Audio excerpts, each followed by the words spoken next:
से कहना धन गाजी जो आप सभी के बीच में बैठ के ये सत्संग, ये निराकार, ये परमात्मा की महिमा और हर एक के मन के भाव भक्तिमय, चाहे वो साधन संगीत का हो, कविताओं का हो, कोई भी उम्र से की गई वो चाहे स्पीच हो, एक किसी भी तरह से हर एक ने वही संदेश दिया जो संतों ने हमेशा दिया कि इंसानी रूप का मतलब जन्म है तो इस परमात्मा की प्राप्ति ये उद्देश्य है। और ये उद्देश्य पूरे करते करते अपने घर परिवार समाज सबकी जिम्मेवारियां भी पूरी करनी है, भक्ति गृहस्थ में रह के करनी है। तो कैसे जैसे इंसान अपने जीवन में हर समय कुछ ना कुछ करते हुए वो अगर परमात्मा से मन का नाता जुड़ा है तो हर परिस्थिति, हर सिचुएशन में वो शुक्राना भाव रहता है, वो मन में कभी शिकवा नहीं आता, सिर्फ प्यार का रिश्ता है, ये शुक्राने भाव का रिश्ता है। और ये शिकवा कहीं नहीं है कि ये पता है परमात्मा जीवन चला रहा है और बहुत अच्छे से चला रहा है। हमें सिर्फ और सिर्फ समर्पित होना है, दिल को, अपने इच्छाओं को अपने इस परमात्मा के साथ अलाइन रखना है कि जो भी कुछ है उसमें एक क्या अच्छाई उठा सकते हैं वही उठानी है, और हमारे अंदर क्या कमियां हैं उसको सुधारते चलना है। जीते जी जहाँ ये मानवीय गुण, ये दैवीय गुण आने इंसान में तभी उस तरह से पूरी तरह संभव होते हैं जब इस परमात्मा से एक प्रेमा भक्ति का नाता, ये ब्रह्म ज्ञान द्वारा ये परमात्मा हर समय दिखता है, हर एक में दिखता है, हर एक से प्यार होता है। इस परमात्मा से प्यार होने के बाद तो कैसे ये जीवन हर समय भक्ति के ऊपर आधारित, ये विश्वास के ऊपर, ये आनंद की अवस्था, ये सुकून की अवस्था जहाँ मन स्थिर है, एक जीवन बहुत ही सहजता से चलता ही जा रहा है। तो कैसे हर किसी में वो एक योग्यता है कि ये जीवन मिला है तो ऐसा जीवन जिए जैसे जीवन को संतों ने सिखाया जीना, खुद जी के। सिर्फ संतों ने कोई बातें नहीं करी कि ऐसा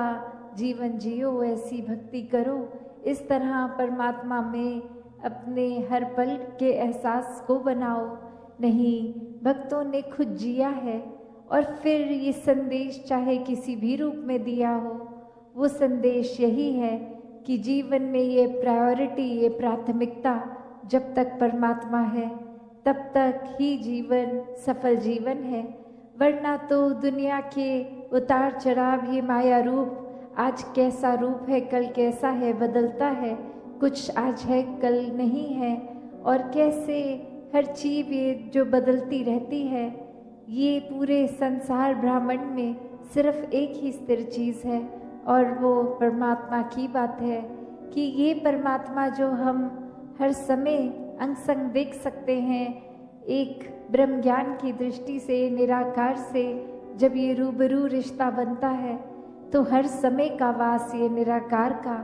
होता ही है और जीवन फिर हर पल इसके एहसास में बीतता है। फिर मन के अंदर ये गुस्सा, अहंकार जो चाहे पहले भी होता है, और ये ह्यूमन इंस्टिंक्ट्स की जो बात है, ये एक जीवन जीने के लिए अगर ये ब्रह्म ज्ञान के बाद भी हैं तो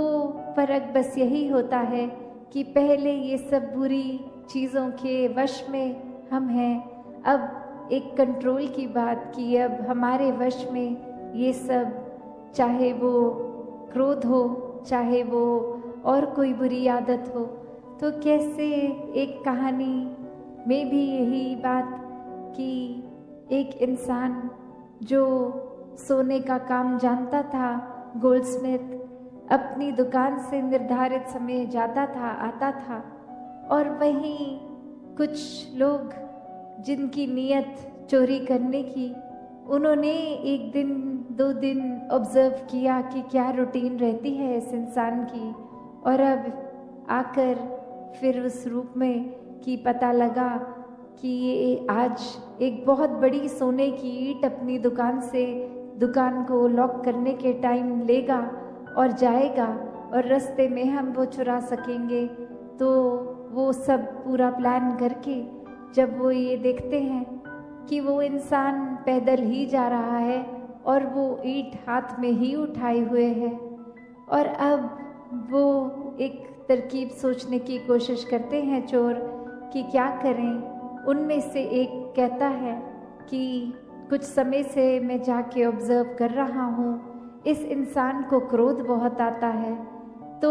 कुछ भी थोड़ा सा कोई कह दे, प्रोवोक करे, कुछ ऐसी बात बोले जो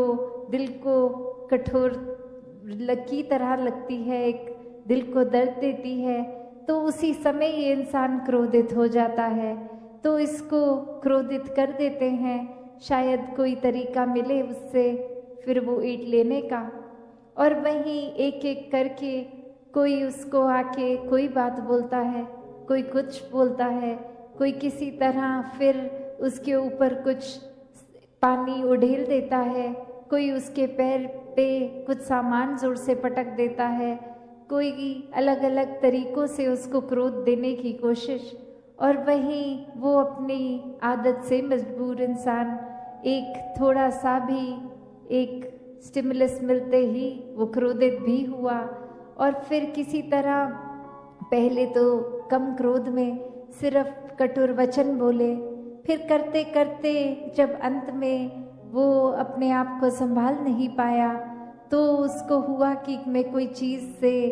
इनके ऊपर ये दर्द पहुंचाऊं, कुछ फेंकूं ज़ोर से, और अपने हाथ में सिर्फ वो सोने की ईंट ही थी, वही उठा के ज़ोर से मार दी। तो अब इस कहानी में अगर हम फ़ायदे की बात सोचें तो जो तो ये नेगेटिव माइंडसेट वाले इन्होंने जो ट्राई करना था वो अचीव भी कर पाए, क्योंकि वो इंसान अपने क्रोध को काबू में नहीं कर पाया। कैसे फिर एक कीमत जानते हुए भी कि इतनी कीमती चीज़ मिली है उसको पल में गवा बैठा सिर्फ क्रोध के कारण। तो कैसे ये जीवन में ऐसी कितनी परिस्थितियाँ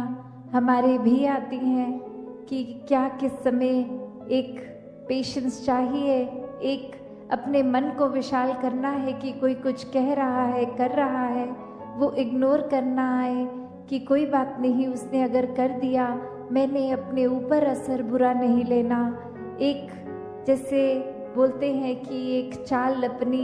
घोड़े की जो होती है वो आगे आंखों के आगे एक ब्लाइंड टाइप लगा देते हैं जो ना दाएं देख सके ना बाएं, बस सीधा चलता ही जाए अपने रास्ते पे। तो संतों का भी जीवन यही है कि नज़रिया, ये दिल दिमाग सब कुछ इस परमात्मा पे टिका लेते हैं। फिर कोई तारीफ करे या बुराई करे, कोई मधुर बोले उनके साथ या कड़वा बोले, उनका जो अपना स्वभाव है, अपनी संत प्रवृत्ति वाली चाल है, वो तो उसी तरह कायम रहते हैं। उनको अपने मन में ये पीस मिल गई, सुकून मिल गया, स्थिरता मिल गई, तो फिर एक बाहरली क्या ये चल रहा है कुछ भी उससे फर्क नहीं पड़ता, मन की अवस्था वही कायम एक जैसी। तो ऐसे ही चेतन होके भक्तों ने जीवन जिया है और सभी के हिस्से ऐसा भक्तिमय जीवन आ सकता है। तो समय व्यर्थ ना करके जीते जी जब तक ये सांसें चल रही हैं, अपने आत्मा की पहचान इस परमात्मा से ब्रह्म ज्ञान द्वारा करा के ये जीवन को भी एक ठीक तरीके से सुखी तरीके से जी लें, और इसी जीवन को जीते जी फिर ये मुक्ति मोक्ष साल्वेशन इसके हकदार भी बन जाएं। तो हर कोई ऐसा ही जीवन जिए जैसा इस परमात्मा के प्यार में पल पल जीना होता है। दातार सभी पे कृपा करे। सात संगत जी, धन निरंकार जी। सात संगत जी, प्यार से कहना धन निरंकार जी। साथ में एक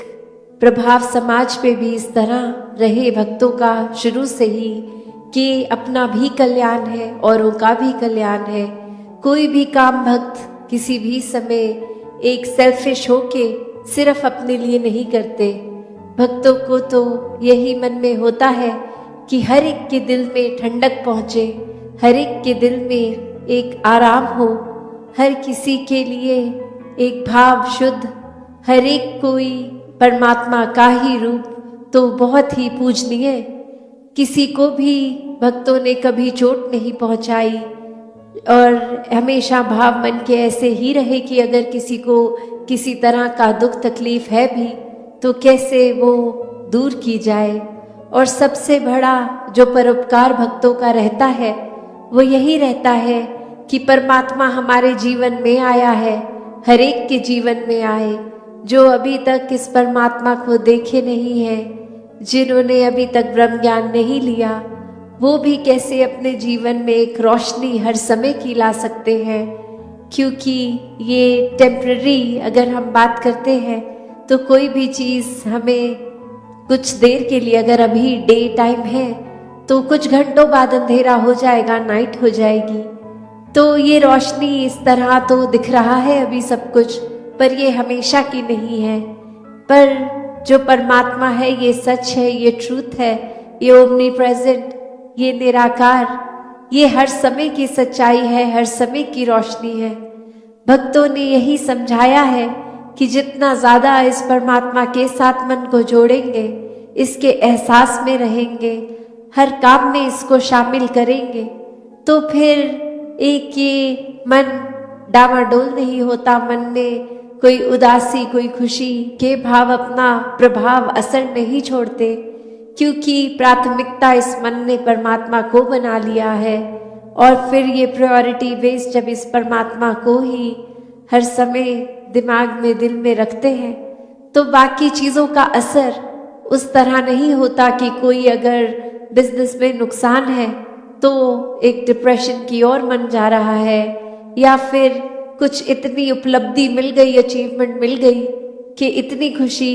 कि औरों के बारे में फिर सोचना ही छोड़ दिया, खुद में इतनी ईगो ले आए, एक अपने आप को बहुत ही इम्पोर्टेंट बना दिया। तो बात वही कि कैसे हर एक में जहाँ हर किसी ने इस परमात्मा को देखना है, हर एक के अंदर वो कैपेसिटी है, वो पोटेंशियल है कि कैसे इस परमात्मा के सारे गुण, हम चाहे एक मनुष्य के शरीर में हैं पर परमात्मा जैसे देवीय गुणों से हम युक्त हो सकते हैं, ह्यूमन वैल्यूज से युक्त हो सकते हैं। ये मन में कंपैशन, काइंडनेस, दया, क्षमाशील होना, एक मन में प्यार का भाव, प्रेम का भाव, ये लव, ये सरेंडर, ये ब्रॉड माइंडेड होना, हर एक को एक्सेप्ट करना, हर किसी के लिए वही भाव हो कि ये इंसान से बहुत कुछ हमें सीखने को मिल सकता है। दिल कारण ना ढूंढे कि कैसे किसी से भी नफरत की जाए, हर किसी से फिर वही बात जो अभी सत्संग में भी हम सुन रहे थे कि ये एकत्व जब इस्टेब्लिश हो जाता है, ये वननेस स्थापित हो जाता है, तो वो वननेस कोई उस बात की बात नहीं है कि हर कोई एक जैसा दिखे। एक फिजिकली तो हर किसी के शक्ल, आकार, फीचर्स एक बहुत ही अलग हैं। कोई किसी रीजन के होते हैं तो एक ज्योग्राफिकली रहने की वजह से उस तरह एक कल्चर और अपीयरेंस से खाना पीना वैसा हो जाता है, और दूसरे कहीं देश में, किसी और राज्य में, अपने देश में भी हो तो वो एक अपीयरेंस वाइज तो अलग हो सकते हैं। बट जो अभी कॉमन थ्रेड की भी बात हो रही थी कि ये परमात्मा ही है जो जहाँ पूरे ब्रह्मांड में है, एक वो कनेक्शन हमारी इस परमात्मा से जब है तो संसार के हर इंसान से हर कोई अपना है, हर एक में ही परमात्मा का वास। तो कैसे जब इस परमात्मा से प्यार हो जाता है, इस परमात्मा के अलावा फिर और कुछ दिखता ही नहीं है, हर एक में ही दिखता है, तो फिर ये भाव वही आ जाते हैं कि ये संसार बहुत ही सुंदर है, हर किसी में बहुत कुछ सीखने के लिए है, और किसी की फिर बात दिल पे चोट नहीं देती, क्योंकि फिर वही लगता है कि कोई वजह होगी, किसी का दिन अच्छा नहीं जा रहा होगा, शायद किसी की तबीयत नहीं ठीक की, इतनी इरिटेशन हो रही है, इतना तंग हो रहे हैं कि कुछ खराब हमें बोल रहे हैं। तो बात वही कि हर किसी के अंदर जब ये परमात्मा दिखता है तो एक अच्छाइयों को ही भक्त उठाते हैं, किसी की कमियों को इस तरह संसार के आगे नहीं उछालते। एक दिल में अगर वाकई ही एक कंसर्न है उस इंसान के लिए, तो उस इंसान को डायरेक्टली जाके उसके पीठ पीछे एक बैक बाइटिंग नहीं, उसको सामने जाकर बोला जाता है कि ये जो आपने बात कही वो ठीक नहीं थी, इसमें अगर आप सुधार कर लें तो वाकई ही आपका सुधार हो जाएगा, अगर आप अपने थोड़ा बिहेवियरल चेंज लेके आएंगे। और फिर संत यही समझाते हैं कि बिहेवियरल चेंजेस तो टेम्पररी फिर भी हो सकते हैं, कुछ देर की लर्निंग के लिए हो सकते हैं, फिर कभी और ये बिहेवियर वापस हो सकता है अग्रेसिव, एंग्री। तो फिर कैसे हर समय के लिए एक मन को शांत रखना है, शीतल रखना है, मन में सहजता रखनी है, मन में सुकून का भाव रखना है, तो इस परमात्मा से ही जुड़ना होगा। क्योंकि इस परमात्मा को दिल में बसाएंगे तो मन में ये सारे इमोशंस ठीक तरह से काम आएंगे। जैसे एक आग का एग्जाम्पल होता है फायर का, तो उसका काम तो जलाना है, पर कैसे हम अगर वो आग के ऊपर कोई तवा रख देते हैं तो वो उसको रोटी बनाने के भी फिर वो आग ही काम आती है। वो हीट अगर बहुत ठंडा दिन है तो कैसे एक फायर प्लेस में डाल देते हैं, एक बॉन फायर करके, उससे हमें आराम ही मिलता है। तो कैसे ये जहाँ एक गुस्से की, एक एंगर की भी बात है, उसको भी अगर चैनलाइज किया जाए ठीक तरह से तो सारे ही मन के इमोशंस ये बहुत ही उपयोगी भी हो जाते हैं। हमेशा सिर्फ एक नुकसान का ही नहीं इमोशन एक रास्ता लेता। तो कैसे अपने आप को अगर सही तरीके से रखना है, सही रास्ते पे रखना है, सही सोच, सही दिल के भाव, सही बातचीत के लिए वो शब्दों का प्रयोग मन में हर एक को एक आराम देने के भाव से किया जाए, तो फिर एक सामने वाले का भी हम वो सुधार कर लेते हैं। शुरुआत चाहे अपने आप से ही करनी है, पर फिर भी अगर किसी की कोई एक बात ठीक नहीं तो उसको बहुत आराम से कन्वे करके एक वो अटेन जो करना है, जो अचीव करना है, वो चेंज भी सामने वाले में दिखेगा। तो कैसे हर एक के लिए संतों ने हमेशा एक बहुत ही दिल से एक प्रयत्न किया कि जहाँ ये आत्मा का कल्याण हो, ये आत्मा का इस परमात्मा से मिलन होता है, तो एक वाकई ही ये जो हम हर जगह सुनते आए हैं कि ये इतनी योनियों के बाद मनुष्य योनि भी मिली और अब इस मनुष्य योनि में ही जीते जी इस परमात्मा की प्राप्ति है। और अगर कोई उस आइडियोलॉजी से सहमत नहीं भी है, सिर्फ इसी जीवन को अपनी फर्स्ट लाइफ की तरह भी देखे, तो भी कितना कुछ है जो जीवन का समय, कितना टाइम है जो हमें मिला है, इतने साल मिले हैं, उसको हमने कैसे जीना है, उसको हमने किस तरह पॉजिटिवली, कंस्ट्रक्टिवली हर समय को जीना है।